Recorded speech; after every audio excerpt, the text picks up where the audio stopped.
नमस्कार, आप देख रहे हैं दूरदर्शन किसान आत्मनिर्भर भारत खबरें खेती की में आप सभी का स्वागत है। मैं हूं आदित्य शर्मा।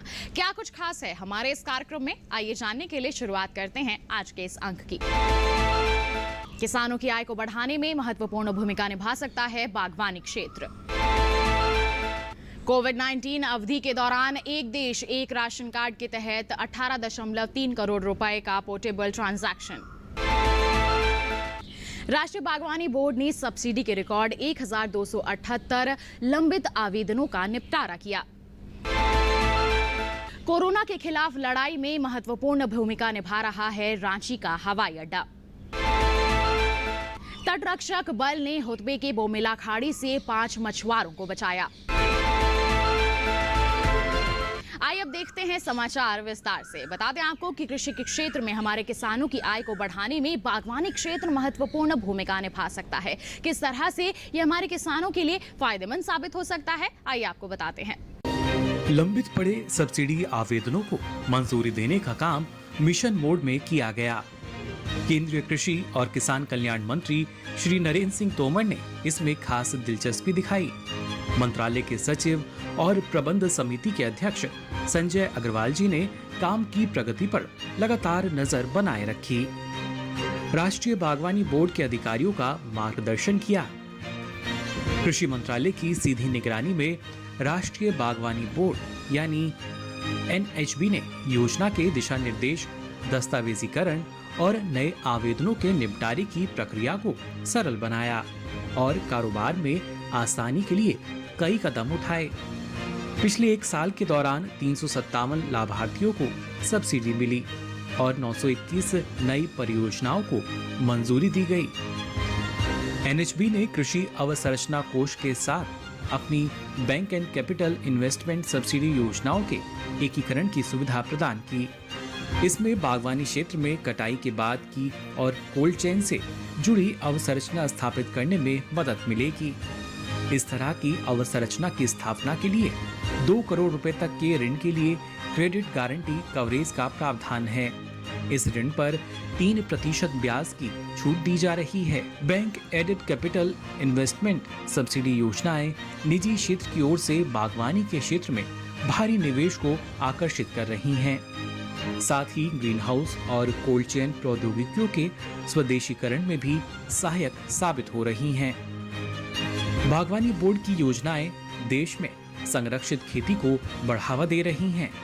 ये योजनाएं व्यावसायिक रूप से महत्वपूर्ण फूलों और ज्यादा फूलों वाली सब्जियों की खेती के अलावा बड़ी कोल्ड स्टोरेज क्षमता को भी स्थापित करने में कामयाब हो रही हैं।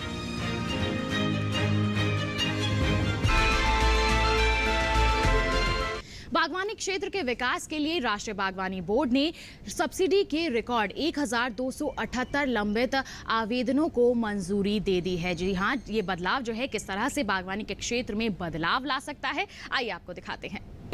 बागवानी क्षेत्र के समग्र विकास और इसे बढ़ावा देने के लिए केंद्रीय कृषि एवं किसान कल्याण मंत्रालय ने वर्ष 2021 और 22 को क्षेत्र पहले अधिक 2250 करोड़ रुपए आवंटित किए हैं। आवंटन केंद्र सरकार द्वारा समर्थित mission for integrated development of horticulture योजना के अंतर्गत किया गया है। फल, सब्जियां, जड़ और कंद फसलों, मशरूम, मसाले, फूल, सुगंधित पौधे, नारियल, काजू आदि को कवर करने वाले बागवानी क्षेत्र में मौजूदा संभावनाओं को साकार करने के लिए कृषि मंत्रालय MIDH योजना को वर्ष 2014-15 से लगातार कार्यान्वित कर रहा है।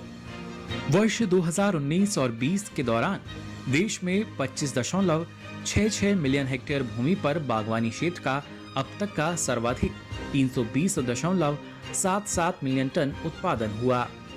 वर्ष 2020 और 21 के पहले अग्रिम अनुमान के अनुसार देश में 27.17 लाख हेक्टेयर भूमि पर बागवानी क्षेत्र का कुल उत्पादन 326.58 लाख मैट्रिक टन रहने का अनुमान है। वर्ष 2014 और 15 से लेकर वर्ष 2019 और 20 तक बागवानी फसलों का क्षेत्रफल और उत्पादन क्रमशः 9% और 14% तक बढ़ा है।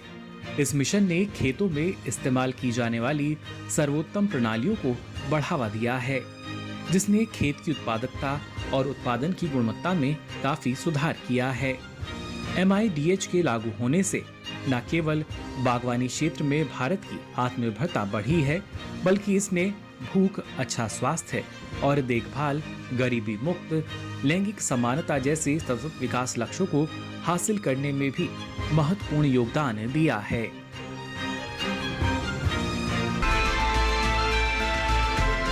बता दें आपको कि हाल ही में तटरक्षक बल ने हुतबे के बोमिला खाड़ी से 5 मछुआरों को बचाया है। आइए इस पर और विस्तृत जानकारी के लिए दिखा दें आपको हमारी ये रिपोर्ट। भारतीय तटरक्षक बल ने मछली पकड़ने वाली नाव MFV कल्लमा से 5 मछुआरों को बचाया है, जो 9 मई 2021 को हुतबे के पास बोमिला खाड़ी में फंस गए थे। पोर्ट ब्लेयर के ICG क्षेत्रीय मुख्यालय को DAT ID 85068 से गैर पंजीकृत संकट चेतावनी मिलते ही ICG ने तुरंत खोज और बचाव अभियान शुरू किया। जांच और सहायता के लिए हुतबे से तटरक्षक जहाज C-412 को भेजा गया। सूचना को तुरंत मत्स्य अधिकारियों के साथ साझा किया गया और उनसे व्यक्ति और नाव की जानकारी को DAT के साथ साझा करने का अनुरोध किया गया। तटरक्षक जहाज ने संकटग्रस्त नाव की स्थिति का सफलतापूर्वक पहचान कर और नाव के चालक दल को जरूरी सामान और प्राथमिक चिकित्सा मुहैया कराई।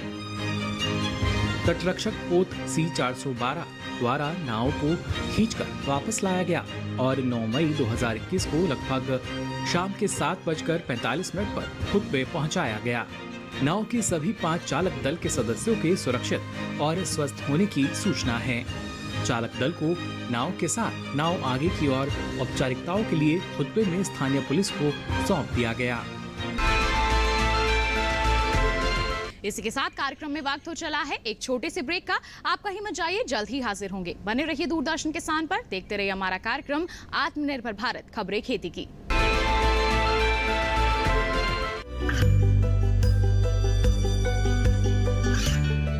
गांवों और पिछड़े क्षेत्रों में सरकारी योजनाओं की जानकारी पहुंचा।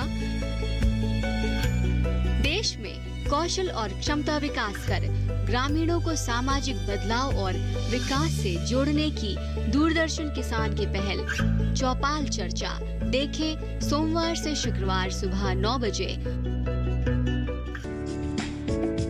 ये कामयाबी है अन्नदाता की, ये कहानी है खेत और खलिहानों की। कैसे करें अपने पशुओं की देखभाल, जानिए गांव-गांव के किसानों का हाल। देखिए गांव किसान सोमवार से शुक्रवार दोपहर 12 बजे सिर्फ DD किसान पर।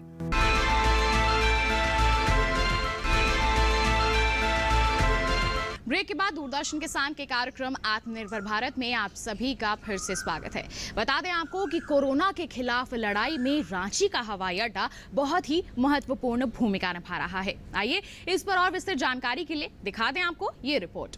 कोरोना महामारी से निपटने के लिए देश के हवाई अड्डों को तैयार किया गया है और इस आपदा के खिलाफ लड़ाई में हवाई अड्डे अहम भूमिका निभाकर देश की मदद कर रहे हैं।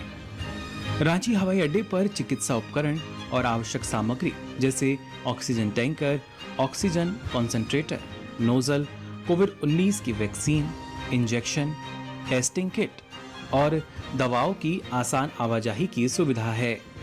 एयरपोर्ट प्रबंधन द्वारा ये सुनिश्चित किया जा रहा है कि आवश्यक सामग्रियों की आवाजाही को बिना किसी देरी के प्राथमिकता के साथ पूरा किया जाए।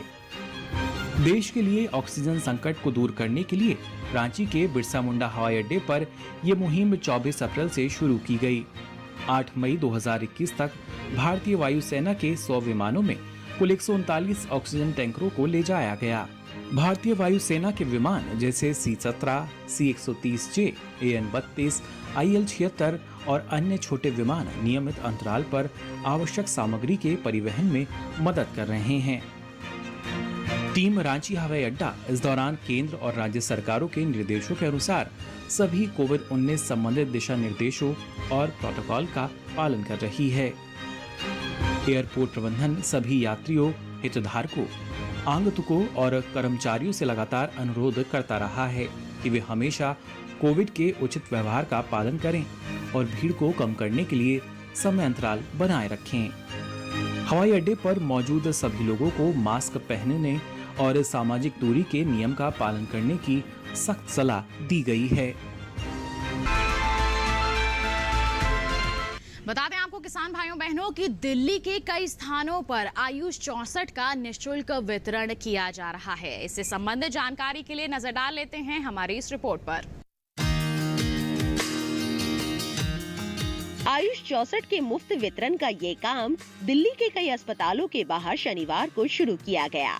होम आइसोलेशन या कुछ सरकारी और गैर सरकारी संगठनों की ओर से व्यवस्थित आइसोलेशन सेंटरों में रह रहे कोविड-19 के मरीज आयुष मंत्रालय की इस पहल का लाभ उठा सकते हैं। गोलियों का एक मुफ्त पैक प्राप्त करने के लिए मरीज की RT-PCR पॉजिटिव रिपोर्ट और उसके आधार कार्ड की हार्ड या सॉफ्ट कॉपियों के साथ इन केंद्रों पर आ सकते हैं। जरूरी होने पर किसी मरीज को गोलियों की दोबारा आपूर्ति भी निःशुल्क की जाएगी। आयुष 64 की सिफारिश आयुर्वेद और योग पर आधारित राष्ट्रीय नैदानिक प्रबंधन प्रोटोकॉल में की गई है। इसे ICMR के कोविड प्रबंधन पर राष्ट्रीय कार्यबल और होम आइसोलेशन में रहने वाले कोविड-19 के मरीजों के लिए आयुर्वेद चिकित्सकों के दिशा निर्देश से सत्यापित किया गया है। इस दवाई को एक ठोस बहु केंद्रीय नैदानिक परीक्षण के बाद कोविड-19 के मरीजों के लिए अतिरिक्त उपाय के तौर पर जोड़ा गया है। परीक्षण की निगरानी ICMR के पूर्व महानिदेशक डॉक्टर VM कटौच की अध्यक्षता वाली नैदानिक परीक्षण से जुड़ी आयुष CSIR की संयुक्त निगरानी समिति की ओर से की गई थी।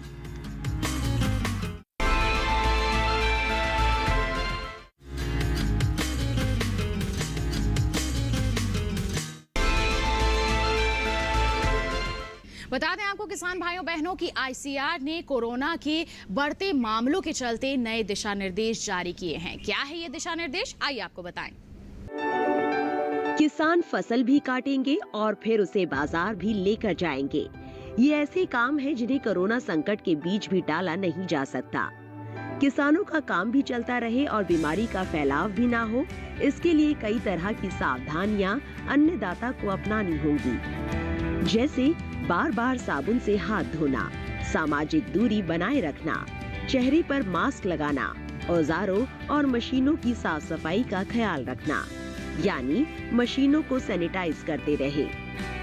इसी तरह परिवहन वाहनों, जूट बोरों या दूसरे पैकेजिंग सामान को भी इस्तेमाल से पहले सैनिटाइज करें। बेहतर होगा कि ज्यादातर काम मशीनों से किया जाए और मशीन के पास केवल आवश्यक संख्या में ही मजदूरों को जाने दिया जाए। जिन हिस्सों में कटाई या चुनाई का काम हाथों से हो रहा है, वहां 4 से 5 फीट की पट्टियों में काम करें। इससे मजदूरों के बीच दूरी बनाने में मदद मिलेगी। जहां तक संभव हो, कृषि कार्य समय अंतराल पर करें ताकि बहुत ज्यादा मजदूर इकट्ठा ना हो। काम पर जाने पहचाने लोगों को ही लगाए और उनसे भी जरूरी पूछताछ कर ले ताकि संदिग्ध या विषाणु वाहक शख्स से बचा जा सके। कटाई के बाद फसल का संग्रहण 3 से 4 फीट की दूरी पर छोटी छोटी ढेरियों में किया जा सकता है। साथ ही खेत के स्तर पर प्रसंस्करण के दौरान प्रति ढेरी 1 से 2 व्यक्तियों दिया जाना चाहिए। गेहूं, मक्का और मूंगफली के लिए उपयोग में लाए जाने वाले थ्रेशर की भी उचित साफ सफाई करें। मशीनों के जिन हिस्सों को बार बार हाथ से छूने की जरूरत पड़ती हो, उन्हें साबुन से धोते रहें।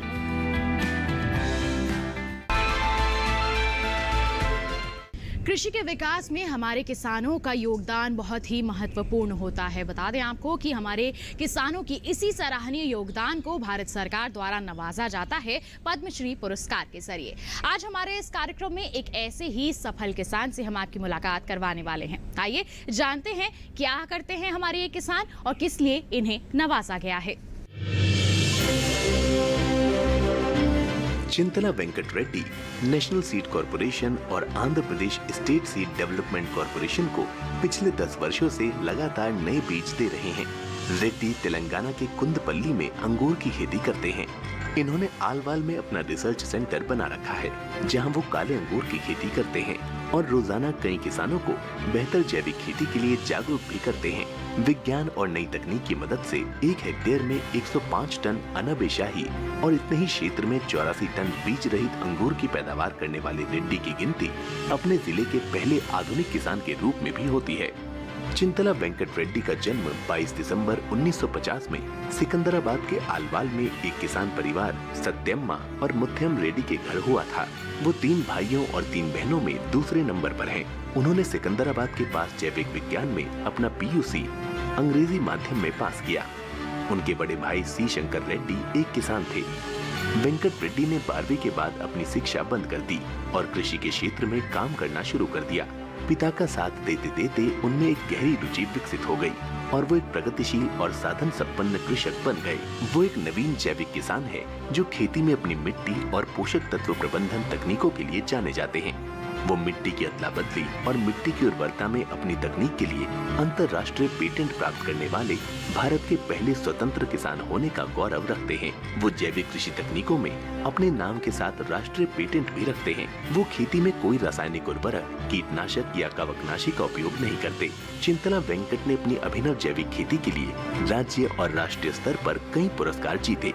वो बीज रहित अंगूर उगाने वाले पहले किसान हैं। 1979-80 में उन्होंने अंगूर की खेती में प्रवेश किया। अपने अग्रणी कार्य के लिए उन्हें राज्य में कई बार एक मॉडल किसान से सम्मानित किया गया।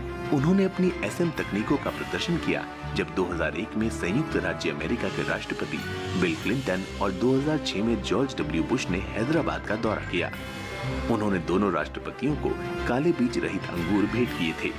जैविक तरीके से अंगूर की खेती कर पद्मश्री पुरस्कार सम्मानित चिंतला वेंकट ने खेती के क्षेत्र में नई सोच लाकर क्रांति लाई। इससे उन्होंने कृषि की दिशा में प्रगतिशील किसानों को आने वाले समय में मोटे अनाजों से हटकर जैविक विधि द्वारा फलों की खेती के लिए प्रोत्साहित किया है। इससे निश्चित ही किसानों को लाभ मिलेगा और वो अपनी आय दोगुनी करने में सफलता प्राप्त कर सकेंगे। इसी के साथ किसान भाइयों बहनों, कार्यक्रम में वक्त हो चला है एक छोटे से ब्रेक का। आपका हिम्मत जाइए, जल्द ही हाजिर होंगे। बने रहिए दूरदर्शन किसान पर, देखते रहिए हमारा कार्यक्रम आत्मनिर्भर भारत।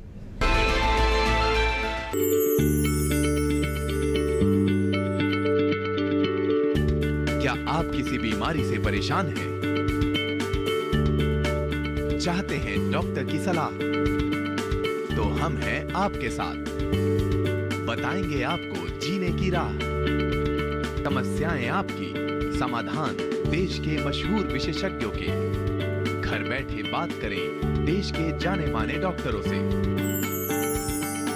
हमारे लाइव प्रोग्राम स्वस्थ किसान में हर शनिवार शाम 6 बजे से 7 बजे तक। खुशहाल होंगे खेत, पशु रहेंगे स्वस्थ, सरकारी स्कीम का होगा लाभ, जब एक्सपर्ट्स का मिलेगा साथ, आपके सवाल विशेषज्ञों के जवाब, सिर्फ एक फोन कॉल की दूरी पर। देखिए किसानों का अपना प्रोग्राम हेलो किसान, सोमवार से शुक्रवार शाम 6 बजे से सिर्फ दूरदर्शन किसान पर। ब्रेक के बाद दूरदर्शन किसान के आत्मनिर्भर भारत कार्यक्रम में आप सभी का फिर से स्वागत है। अब कार्यक्रम में वक्त हो चला है मौसम की जानकारी का। जी हाँ, आगे आने वाले दिनों में कैसा रहने वाला है मौसम का हाल, क्या जानकारी दी जा रही है भारत मौसम विज्ञान विभाग द्वारा, आइए आपको बताते हैं। जम्मू कश्मीर और लद्दाख में बुधवार को अधिकतर जगह बारिश का अनुमान। हिमाचल प्रदेश और उत्तराखंड में अगले 2 दिन ज्यादातर जगह होगी बारिश। हरियाणा, दिल्ली और पंजाब में 2 दिन अनेक स्थानों पर बरसात की संभावना। उत्तर प्रदेश में 2 दिन कई जगहों पर बरस सकते हैं बादल। उप हिमालय पश्चिमी बंगाल में 2 दिन अधिकतर जगह बरसात संभव। गंगई पश्चिमी बंगाल में अगले 2 दिन अनेक स्थानों पर बारिश के आसार। बिहार, ओडिशा और झारखंड में 2 दिन कई जगह बारिश का अनुमान। अरुणाचल, असम और मेघालय में 2 दिन अनेक हिस्सों में होगी बरसात। नागालैंड, मणिपुर, मिजोरम, त्रिपुरा में अनेक जगह बरसात की संभावना। राजस्थान, मध्य प्रदेश और छत्तीसगढ़ में कुछ जगह बारिश की उम्मीद। केरल और तटीय कर्नाटक में अनेक जगह हो सकती है बरसात। दक्षिण आंतरिक कर्नाटक में बुधवार को अनेक स्थानों पर बारिश का अनुमान। अब कार्यक्रम कार्यक्रम में वक्त है मंडियों का हाल जानने का। जी हाँ, देश की अलग अलग मंडियों में कैसे चल रहे हैं देश की अलग अलग जिन्सों के बाजार भाव के हाल। आइए आपको दिखाते हैं मंडी भाव। गुजरात की मंडी में गेहूं का भाव जम्बूसर मंडी में 1800 रुपए से 2000 रुपए प्रति क्विंटल रहा। झारखंड की मंडी में गेहूं का भाव लोहरदगा मंडी में 1550 रुपए से 1850 रुपए प्रति क्विंटल रहा। राजस्थान की मंडी में गेहूं का भाव बेगू मंडी में 1600 रुपए से 1850 रुपए प्रति क्विंटल रहा। सूरतगढ़ मंडी में गेहूं का भाव 1900 रुपए से 1925 रुपए प्रति क्विंटल रहा। उत्तर प्रदेश की मंडी में गेहूं का भाव अलीगढ़ मंडी में 1900 रुपए से 1975 रुपए प्रति क्विंटल रहा। बस्ती मंडी में 1800 रुपए से 1975 रुपए प्रति क्विंटल रहा।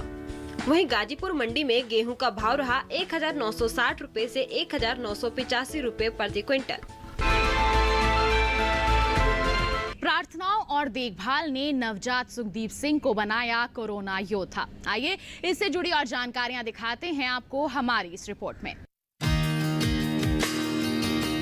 ये केवल 20 दिनों का ही था जब वो कोरोना पॉजिटिव पाया गया है और उसे कोरोना योद्धा बनने में 10 दिन लगे। उसके माता पिता की प्रार्थनाओं तथा डॉक्टर की निस्वार्थ सेवा एवं विशेषज्ञता और नर्सिंग स्टाफ की देखभाल ने उसे इस घातक वायरस के चंगुल से बचा लिया। कल जब RT-PCR सहित सभी मेडिकल जांचों से गुजरने के बाद जालंधर के Punjab institute of medical sciences से नवजात सुखदीप सिंह डिस्चार्ज हुआ तो वो शायद राज्य का सबसे छोटा विजेता था और इस अवसर पर हर तरफ मुस्कुराहटें छाई थी। उसके माता पिता दोनों ही नेगेटिव थे। उसके पिता गुरदीप सिंह ने कहा, अपना बच्चा होने की हमारी खुशी कुछ ही क्षणों के लिए थी। हमें ये जानकर धक्का लगा कि हमारा बच्चा कोरोना पॉजिटिव पाया गया है। कपूरथला के रहने वाले एक साधारण पृष्ठभूमि के गुरदीप सिंह ने कहा कि ऐसा लगता है कि भगवान ने हमारी प्रार्थना सुन ली और वो अस्पताल द्वारा उपलब्ध कराई गई देखभाल तथा चिकित्सा सेवाओं की बदौलत स्वस्थ हो गया है। मां संदीप कौर की खुशियों का कोई ठिकाना ना रहा जब उन्होंने चमक भरी आंखों के साथ अपने बच्चे को गोद में लिया।